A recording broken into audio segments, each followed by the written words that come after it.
Nisam te vidio ranije. Večeras mi je prva svirka, ali nemoj se ne vikaš. Uskoro pičim dalje. Imaš neki problem, obrati mi se slobodno. Zašto što ste odlučili da ćete igrati u ovim filmovima? Ko vas je, mislim, je to bilo zbog Aca, jer to bilo zbog producenta, ko vas je nagovorio i zašto ste rekli, ok, zanimljivo? Zanimljivo je zato što sam imao živog čoveka kog sam trebao da portretišem, a sa kojim sam proveo jedno određeno vreme stvarajući neke druge projekte.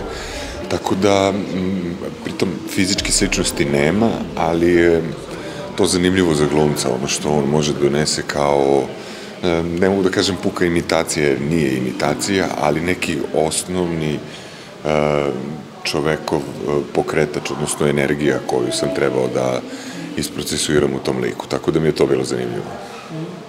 Sad ste na drugom filmu, čuli smo, možda neće se nikad dokrajčiti ovo, onda ćete imati ovu ulogu do kraja svog života možda?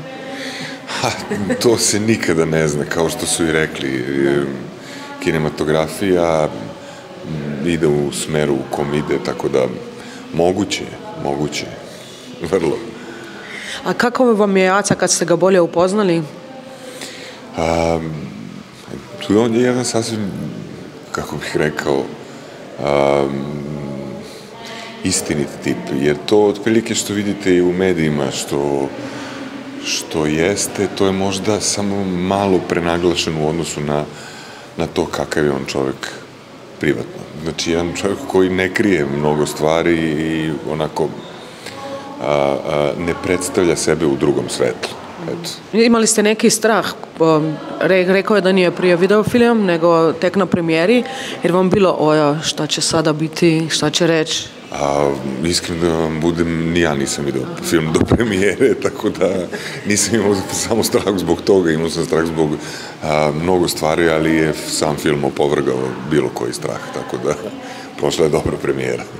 I dolazite isto na premijeru sada kad će biti u Ljubljani, 23.11. Da, nadam se da ću biti u mogućnosti da dođem i vrlo rado jedva čekam. Dobro veče, Beograde.